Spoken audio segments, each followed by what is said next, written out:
अस्सलामुअलैकुम, मैं हूं इकबाल जाफरी और आज हम बड़ा इंटरेस्टिंग मौजू लेके आए हैं।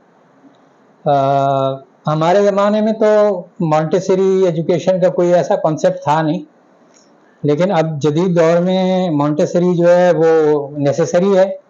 तकरीबन हर अच्छे स्कूल में मॉन्टेसरी की क्लासेस होती हैं। तो आज हमारे साथ जो हैं वो एक बहुत ही होनहार और तजर्बेकार मॉन्टेसरी टीचर फ़ायज़ा अली हसन। अस्सलाम वालेकुम। वालेकुम अस्सलाम। तो फ़ायज़ा, आप ये बताएंगे आपने अपने करियर का आगाज़ कहाँ से किया और कैसे किया और किन किन इदारों में आपने जो है खिदमत अंजाम दी? मैंने जो है एक्चुअली अपना स्टार्ट ग्रेजुएशन के दौरान अपना एक मॉन्टेसरी डिप्लोमा कोर्स किया। उसके बाद मेरी ग्रेजुएशन कंप्लीशन के बाद मेरी शादी हो गई एंड देन उसके बाद मैंने 2012 में DHA में ज्वाइन किया एज अ मॉन्टेसरी टीचर। वहाँ पे मैं डिफरेंट ड्यूटीज़ भी अंजाम देती रही और उसके बाद वहाँ 9 साल की सर्विस के बाद मैं इस्लामाबाद शिफ्ट हुई। तो इस्लामाबाद में मैंने एक अपने वहाँ पे 3 मंथ्स के गैप के बाद मैंने सिटी स्कूल को ज्वाइन किया और उसके बाद जब मैं यहाँ कराची वापस शिफ्ट हुए तो मैंने, क्योंकि वो मुझे बड़ा लगाव हो गया था उस स्कूल से, उस इदारे से, उनकी चीज़ों से, तो मैंने वहाँ रिज़ाइन नहीं किया। मैं वहाँ से ट्रांसफ़र लिया। यहाँ पे एक बहुत ही अच्छी रेपुटेबल ब्रांच है हमारी क्लिफ्टन में, तो मैंने उनके साथ जो है किया। ड्यूरिंग माय सर्विस मैंने अपने बहुत सारे कोर्सेज किए जो कि मेरी टीचिंग से रिलेटेड थे और जो है जिनका फ़ायदा मुझे ऑन एंड ऑफ होता रहता है अपनी टीचिंग इसमें, लाइफस्टाइल में। अच्छा, ये बताएं, छोटे बच्चे जो हैं उनको हैंडल करना बड़ा मुश्किल होता है। कम से कम ऐसे ही जैसे हम लोग बचपन में 6 साल की एज में स्कूल दाखिल हुए, बिल्कुल, तो अब तो सुना है कि वो 3 साल में या 2.5 साल के बाद ही नाम लिखा जाता है। तो उन बच्चों को कैसे हैंडल करती हैं आप? एक्चुअली आपकी बात बिल्कुल सही है कि जो है मॉन्टेसरी जो है पहले ज़माने में हमारा वो चीज़ नहीं थी और लेकिन देखिए जब वक्त जैसे जैसे गुजरता जाता है तो चीज़ें चेंज होती जाती हैं। तो जब हमारे बच्चा बहुत इनिशियली हम उसको हम बीइंग पेरेंट्स और या बीइंग ग्रैंड पेरेंट्स हम लोग ये समझते हैं कि जो मॉन्टेसरी है वो वेस्टेज ऑफ टाइम है, बच्चा जाएगा खेल कूद के आ जाएगा जब वो प्ले ग्रुप में जाता है। तो ऐसा नहीं है, ऐसा बिल्कुल नहीं है। जब वो बच्चा आता है तो वो बहुत सारे लोगों से उसका इंटरेक्शन होता है, बहुत सारी चीज़ें उसको खेल खेल के ज़रिए वो सीखता है और बहुत सारी चीज़ों में उसको सोशली, इमोशनली, हर चीज़ तरीके से उसके अंदर एक जो है डेवलप हो रही होती है जो कि हमें उस वक्त तो नहीं नज़र आ रही होती, लेकिन वो चीज़ जो है बहुत इंपॉर्टेंट होती है इनिशियली अगर उसको वहीं से स्टार्ट ले लिया जाए जब वो 2.5 साल का होता है। बिल्कुल ये आपकी बात सही है कि कुछ इदारों में, कुछ स्कूल्स में ऐसा होता है कि वो पहले से रजिस्ट्रेशन होती हैं। तो खैर वो तो मैं अब अगेंस्ट हूँ कि एक बच्चा जो है 2 साल का हुआ नहीं है तो आपने रजिस्ट्रेशन अपना वो बिजनेस बना लिया है या मार्केट बना ली है। लेकिन हाँ, जब उसका टाइम हुआ, जब वो 2.5 साल का हुआ बच्चा और आपको लग रहा है कि वो बोल रहा है, तो बजाय इसके कि उसको हम घर में बिठाएं और हमने अपने बच्चों को, पहले ज़माने में आप देखें तो इस तरह की फैसिलिटीज़ नहीं थी कि बच्चों के हाथ में टैब्स हैं, बच्चों के हाथ में मोबाइल फ़ोन्स हैं और बच्चे पूरा दिन उसमें लगे हुए हैं। जो है वो लोग बाहर जाते थे, खेलते थे, लोगों से इंटरैक्ट करते थे जिसकी वजह से उनकी डेवलपमेंट होती थी। लेकिन अब चूंकि माहौल इतना डिफरेंट हो चुका है, क्या मैं और आप अपने बच्चे को क्या गली में अलाउ करेंगे कि वो बाहर जाए खेले? क्योंकि इतना हमारे माहौल ने, हमारी चीज़ों ने इतना हमें वो कर दिया है, तो हमें कहीं ना कहीं तो बच्चे को डालना है, बजाय इसके कि हम बच्चे को 2.5 साल की उम्र में टैब पकड़ा दें और फोन पकड़ा दें और वो बच्चा यूं स्क्रॉलिंग कर रहा और उसका कोई सोशल सर्कल ना हो, वो किसी से इंटरैक्ट ना करे। तो ऐसे बच्चों के फिर बहुत सारे मसले मसाइल आते हैं जो कि उस वक्त नहीं नजर आ रहे होते, लेकिन बाद में उसके आफ्टर इफेक्ट्स हमें बहुत बाद में जाके पता लगते हैं। अच्छा, बात तो यही है, लेकिन मैं समझता हूँ कि इतनी छोटी एज में उसके ऊपर बोझ डालना, उसके दिमाग पे बोझ डालना, ये कहाँ तक दोस्त होगा?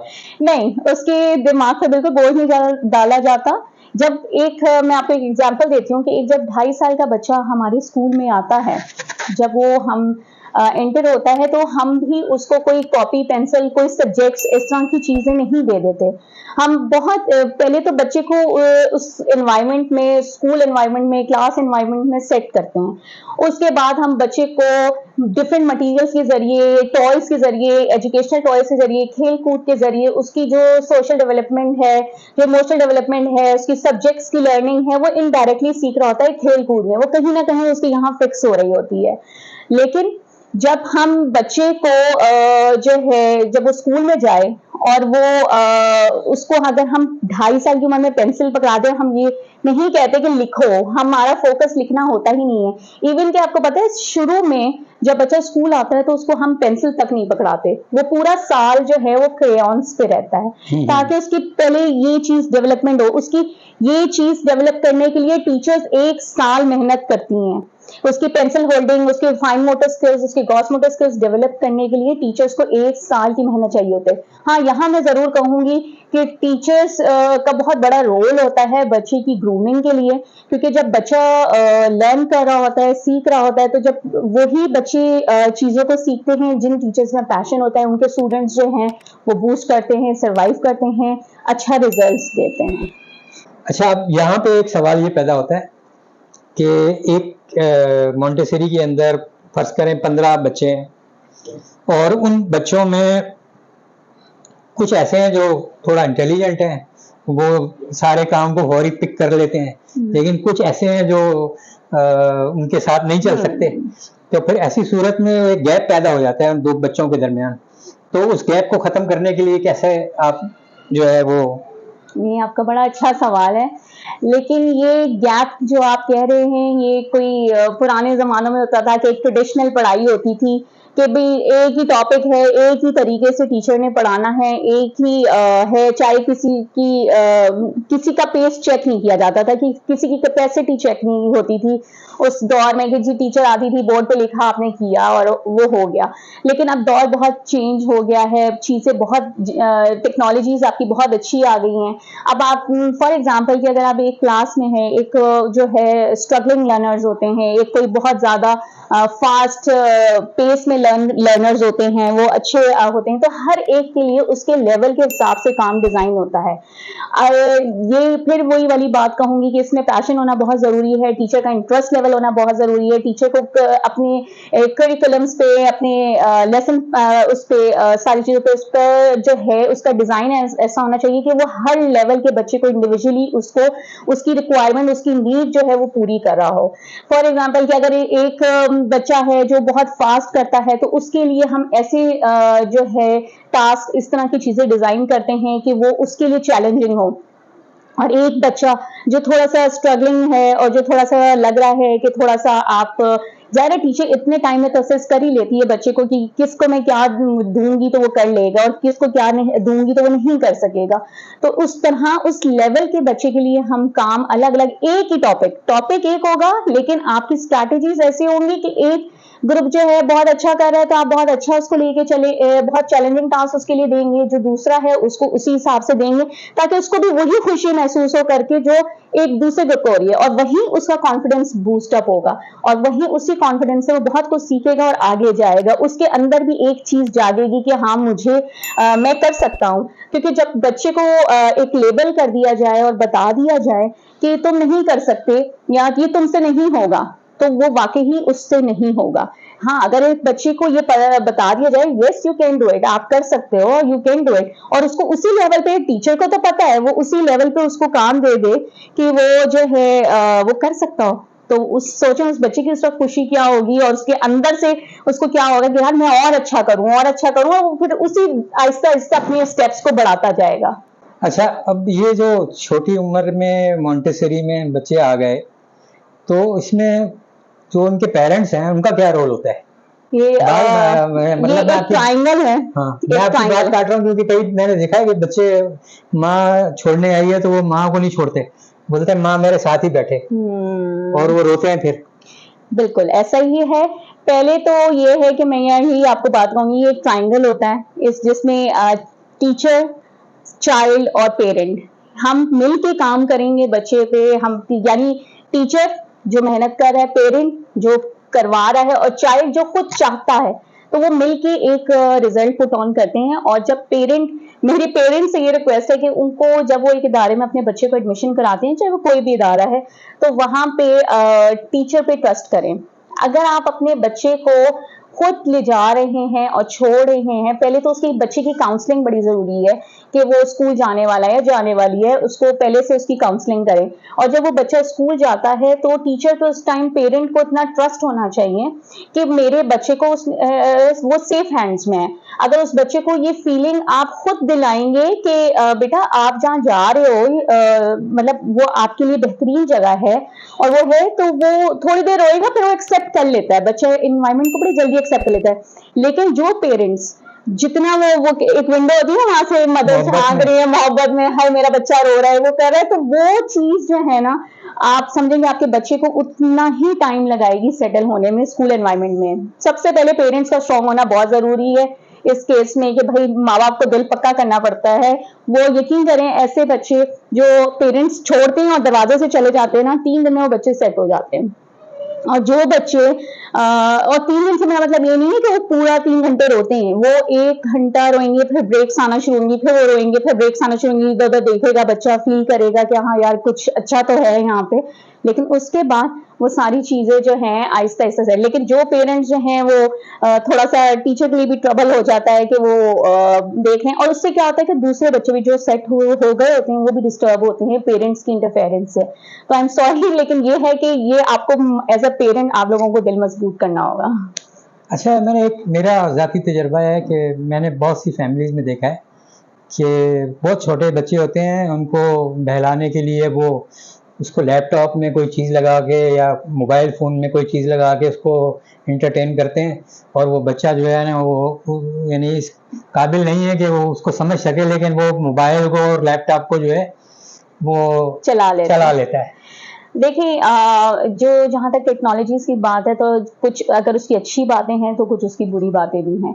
लेकिन एक 2 साल के बच्चे को टेक्नोलॉजी जब हम हाथ में पकड़ा देते हैं, तो क्या आपको नहीं लगता कि वो स्कूल जाना उससे बेहतर है? क्योंकि वो जब स्कूल जाएगा तो उसकी फिजिकल एक्टिविटी होगी, वो लोगों से मिलेगा, उसकी बातचीत होगी, वो लोगों को पहचानेगा, वो बहुत सारी चीजें सीख रहा होगा डिफरेंट एक्टिविटीज के थ्रू, राइम्स के थ्रू, बजाय इसके कि वो एक मोबाइल फोन में आपने या टैब में आपने उसको नर्सरी राइम्स लगा दी और वो यूं यूं करके देख रहा है और उसको यूं यूं कर रहा है। तो ये मैं आपको बताऊं, इसका एक जो है मेडिकली, ये बच्चे के अंदर जो आजकल हमारे बच्चों में अगर आप देखें तो बिल्कुल भी पेशेंस नहीं है, उनमें सब्र नहीं है। उसकी एक वजह ये हमारी एक फिंगर है कि हमारे बच्चे के हाथ में टैब होता है, उसको ये चीज पसंद नहीं आई, स्क्रॉल कर दो, दूसरी पसंद नहीं आई, स्क्रॉल कर दो, यानी वो उस चीज को देखना ही नहीं चाहता जो उसको पसंद नहीं है। तो वो चीज हमें बीइंग पेरेंट्स, मैं भी एक पेरेंट हूँ ज़ाहिर है, हम उस चीज को उस वक्त रियलाइज नहीं कर रहे होते कि हम अपने बच्चे के साथ क्या कर रहे हैं, लेकिन उसकी एक फिंगर उसकी पर्सनैलिटी खराब कर रही है। क्योंकि वो जब ऐसे ऐसे करेगा, दैट मीन्स कि उसको पसंद नहीं आ रही वो चीज, वो करेगा, एक वीडियो उसको पसंद नहीं आई, वो दूसरी देखेगा, दूसरी, यानी वो अपनी पसंद की चीज देखना चाहता है, दूसरी की पसंद को एक्सेप्ट नहीं कर रहा वो। यानी जो उसकी अब मदर ने उसको वीडियो लगाई, उसको पसंद नहीं आई, वो जी उसने स्क्रॉलिंग शुरू कर दी। तो वो चीज जो है आपके जो है बच्चे की हेल्थ के लिए भी नहीं सही है और बच्चे की पर्सनालिटी डेवलपमेंट में भी सही नहीं है। बच्चे की डेवलपमेंट में बहुत काम करना पड़ता है, और जो माएँ, जो पेरेंट्स ये समझते हैं कि अगर वो घर में बिठा रहे हैं और वो बच्चों को टाइम दे रहे हैं, वो कुछ लोगों का बिलीफ ये भी है कि जी हमारा बच्चा बहुत छोटा है, अभी हम चाहते हैं वो हमारे साथ मजीद वक्त गुजारे, तो ऐसा वक्त का उसको कुछ नहीं करना कि वो आपने मोबाइल दिया हुआ है, आपने टैबलेट दिया हुआ है और आप अपने अपने फोन्स में बिजी हैं या अपने अपने कामों में बिजी हैं और वो बच्चा आपके साथ टाइम गुजार रहा है। क्वालिटी ऑफ टाइम पेरेंट्स का बहुत जरूरी है, जो कि वो स्कूल जाके भी गुजार सकता है। जब वो अच्छी चीजें सीख के आएगा, घर आएगा, आपसे इंटरेक्ट करेगा, आपको बताएगा कि मैं ये आज सीख के आया हूँ, तो मुझे बताएं कि उस वक्त की खुशी ज्यादा आपको महसूस होगी या वो खुशी आपको ज्यादा महसूस होगी कि जो वो फोन से जो उसने सीखी है, और कितनी चीजें ऐसी होती हैं जो हम बच्चों को नहीं भी दिखाना चाहते। बिल्कुल। अच्छा, अब मैं आपसे सवाल करना चाहूँगा कि as a teacher, Montessori teacher हैं या high class teacher, high school teacher जो है, उनमें क्या एबिलिटी होनी चाहिए और नए आने वाली टीचर्स को किस स्केल पे काम करना चाहिए? बिल्कुल देखें, जब आप टीचिंग में आ रहे होते हैं, एक हमारे यहाँ बड़ा वो है कि तुम कुछ नहीं कर सकती, तुम टीचिंग कर लो। तो ये चीज़ बड़ी गलत है, ये चीज़ बच्चों के साथ गलत है। हमारे जो इदारे, हमारे जो स्कूल्स हैं, उनको स्पेशली इस पे बड़ा चेक एंड बैलेंस रखने की ज़रूरत है कि कौन पैशन के साथ काम कर रहा है और कौन नहीं कर रहा है। अगर आपकी टीचर्स ही का रोल जो है इफेक्टिव नहीं होगा, तो आपके बच्चे की लर्निंग ही इफेक्टिव नहीं होगी। आप बच्चे को वो चीज़ सिखा ही नहीं सकेंगे जो एक टीचर को सिखानी चाहिए। तो हमें ये सोच के नहीं आना कि हमारी 2:30 बजे छुट्टी है और जी हम उस वक्त घर भी देख लेंगे। सर, अगर आपका पैशन है, अगर आपको लगता है, अंदर से फीलिंग है, तो आप बच्चे के साथ पूरा पूरा प्लीज इंसाफ करें और बच्चे को उसके लेवल के मुताबिक दें। बच्चे को बिल्कुल लेबल मत करें कि ये कर नहीं सकता, या बच्चों के कोई नेगेटिव रिमार्क्स ना दें। बच्चे के लिए जो छोटा इनिशियली देखिए, इसमें हाई लर्निंग की एक अलग चीज होती है और जो आपकी इनिशियल स्टेजेस होती हैं, अर्ली ईयर्स होते हैं, उनका एक बिल्कुल अलग होता है। जो अर्ली ईयर्स होते हैं उसमें बच्चों को बहुत मोटिवेशन देते हैं, बच्चों को ऐसी चीज देते हैं जिससे बच्चे बहुत कुछ सीख सके और बच्चे को एक अचीवमेंट फील हो, बच्चे की क्रिटिकल थिंकिंग डेवलपमेंट हो, बच्चे को खुद फैसला करना है कि मेरे लिए क्या सही है और क्या गलत है। जहां तक हाई स्कूल्स की बात है, ऑब्वियसली मेरा इतना ताल्लुक नहीं रहा, लेकिन डेफिनेटली हम एक सिस्टम में काम कर चुके हैं तो हमें पता सबका होता है। हमारे अपने बच्चे हाई स्कूल में हैं, तो उसमें ये होता है कि जी हाई स्कूल में teachers should take out a solution. उनको एक सोल्यूशन निकालना चाहिए बच्चे के लिए, ना कि बच्चे को लेबल कर दें कि ये तुमसे नहीं हो रहा, या तुम नहीं कर सकते, या नहीं होगा। फिर अगर आपने कह दिया तो क्या उसका सोल्यूशन आपने निकाला? ये टीचर का काम है। यहाँ पे टीचर जो कम्पीट करती है, देखिए आजकल मैं देखती हूँ हमारे जो बच्चे हैं यूजुअली स्कूल से आते हैं, बैग उठा रहे हैं, ट्यूशन जा रहे हैं, हर सब्जेक्ट की ट्यूशन ले रहे हैं। तो व्हाई नॉट कि अगर हमारे टीचर्स का लेसन ही इतना अच्छा हो, हमारे टीचर्स ने हमारे लिए सोल्यूशंस ही इतने अच्छे निकाल दिए हो कि हर बच्चे के लेवल पे कि वो उसको जरूरत ही ना पड़े इन चीजों की। और मैं अभी आपको एक एग्जांपल देती हूँ कि अब इतनी नई नई चीजें आ गई हैं कि अगर एक बच्चे से एक कैम्ब्रिज का एक सब्जेक्ट सही नहीं हो रहा, तो वो चॉइस दे देते हैं बच्चे को कि वो एडेक्सल से दे दे, जो कि उसकी इजी है, इजी मतलब है, सारी चीजें वही टॉपिक्स वही कवर कर रहा है, बट एक इजी मेथड है, एक इजी सोल्यूशन है, बच्चा जिसपे अच्छा सा कमांड भी दे सकता है, कर सकता है, और है वो लंदन का यूके एफिलिएटेड। तो इस तरह के बच्चों के लिए सोल्यूशंस निकालें, बच्चों के लिए नई नई चीजें लेके आएं, बच्चों के ऊपर वर्कआउट करें, ताकि आपको अपना बेहतरीन बच्चे का फ्यूचर, बेहतरीन मुस्तकबिल नजर आ सके। और उसके लिए मैं फिर कहूंगी कि teachers plays a vital role, teachers का बहुत इंपॉर्टेंट रोल है। अच्छा, as a professional Montessori teacher, इसका मुस्तकबिल आप कैसा देखती हैं और खुद अपने बच्चों की तरबियत आपने जो है उसमें कितना फ़ायदा उठाया इस प्रोफेशन की वजह से, और मज़ीद ये कि इसका मुस्तकबिल आप कैसा देखती हैं? जहाँ तक इसके फ्यूचर की बात है, तो ऑब्वियसली ये बहुत एक अच्छा इसका स्कोप है, आगे फ्यूचर है, क्योंकि एक मदर के लिए खुद इस तरह के लिए ट्रेन होना, मैं कहती हूँ अगर कोई वर्किंग वुमेन नहीं भी है, कोई जॉब नहीं कर सकती, तो ज़रूर कोर्सेज करे, कोई चीज़ें ऐसी जो घर बैठ के कर सकती हैं। आजकल तो हमारे गूगल ने हमें इतनी फैसिलिटेट किया हुआ है कि हम डिफरेंट चीज़ें, एक्टिविटीज़ बच्चों के लिए निकाल सकते हैं। और जो मदर्स जो बच्चों को जल्दी नहीं, किसी भी फाइनेंशियल इशूज़ की वजह से नहीं डालना चाहती, तो वो इतनी ट्रेंड हों कि वो अपने बच्चों को घर में अपनी क्वालिटी ऑफ टाइम के साथ उसकी इतनी लर्निंग, उसकी इतने उसके ऊपर काम करें और उसको ग्रूम करें, क्योंकि बच्चे की डेवलपमेंट बहुत शुरू से शुरू हो जाती है। तो इस तरह के कोर्सेज जो हैं वो मदर्स अगर करें तो बहुत हेल्पफुल होते हैं। और जहाँ तक कि इसका स्कोप है, तो जाहिर है इसका स्कोप तो बहुत है। अगर आप हमारे पाकिस्तान में देखें तो जो चीज़ पहले हमारे पाकिस्तान में जिसका नामो निशान नहीं था, वो आज इतनी है कि उसके बगैर ग्रेड 1 में किसी बच्चे का एडमिशन ही नहीं होता। अच्छे स्कूल में अगर आप जाएं तो कोई भी नहीं लेता। तो अब पहले बाहर मुल्क में वो डिफरेंट तरीके से पहले वो होम स्कूलिंग शुरू करते हैं, वो भी स्टेप्स बाय स्टेप्स चलते हैं, और अब हम भी उसी तरह स्टेप्स बाय स्टेप्स चल रहे हैं। और हमने भी चीज़ों को कैटेगराइज किया हुआ है, डिफरेंट उसमें डिवाइड किया हुआ है कि अगर बच्चा प्ले ग्रुप में है तो उसको किस तरह से लेके चलना है, अगर वो नर्सरी में जा रहा है, वो आगे केजी में जा रहा है, तो वो Aahista Aahista Aahista Aahista step by step, अगर सीढ़ी एक एक करके चढ़ेंगे तो वो ज़्यादा बेहतर तरीके से चल सकेगा। अगर छलांग मार के जाएंगे तो आपको गिरने का भी खतरा होगा। अच्छा, ये बताएंगे आपके अपने स्कूल यानी सिटी स्कूल की मॉन्टेसरी को आप कैसा देखती हैं? देखिए क्योंकि मैं इस इदारे में हूँ और शायद लोगों को लगे कि मैं ये कहना चाह रही हूँ कि बहुत अच्छा इदारा है ये वो, लेकिन जो सच्ची बात है कि आप यहाँ से अंदाज़ा लगाएं कि मैंने शहर बदला और मैंने स्कूल ना बदला, क्योंकि मैं इनकी काफ़ी चीज़ों से बहुत सेटिस्फाइड थी कि ये बच्चे की ग्रूमिंग पे काम करते हैं, बच्चे की डेवलपमेंट पे काम करते हैं, हर बच्चे को अलग तरीके से लेके चलते हैं। हमने ये नहीं किया हुआ कि आज हमने जी एक लेटर पढ़ाना है तो जी सबको एक ही तरीके से पढ़ाना है कि उसमें वो सीख भी पाए नहीं पाए। डिफरेंट एक्टिविटीज है, हर बच्चे के पेस के मुताबिक, हर बच्चे के लेवल के मुताबिक, हर बच्चे की थिंकिंग के मुताबिक एक्टिविटीज डिवाइड करके उनको सिखाया जाता है, यहाँ किया जाता है। इनका करिकुलम बहुत अच्छा डिजाइन होता है, बहुत प्रोफेशनल्स बैठे हुए हैं जो कि टीचर्स पे चेक एंड बैलेंस रखते हैं और अच्छे टीचरों को वो अपने उसमें रखते हैं, और जिनको उनको लगता है कि नहीं है तो फिर ज़ाहिर उनको गुड बाय कह दिया जाता है। लेकिन ऑब्वियसली मैं फिर कहूँगी कि इसमें टीचर्स जो है बहुत इंपॉर्टेंट रोल प्ले करती हैं, क्योंकि टीचर्स ही वो हैं जो इदारा बनाती हैं। बाकी प्रोफेशनल्स जो हैं इनकी ट्रेनिंग्स के लिए होते हैं, और हम यूजुअली ऑन एंड ऑफ हमें टीचर्स को ट्रेनिंग दी जाती है इसमें। माशाल्लाह फ़ायज़ा अली हसन, आज आपके साथ गुफ्तगू करके बहुत मज़ा आया और बड़ी अच्छी मालूमात हमें मिली। इंशाल्लाह आपको फिर कभी किसी और मौजू पर दावत देंगे। आपका बहुत शुक्रिया। Thank you so much.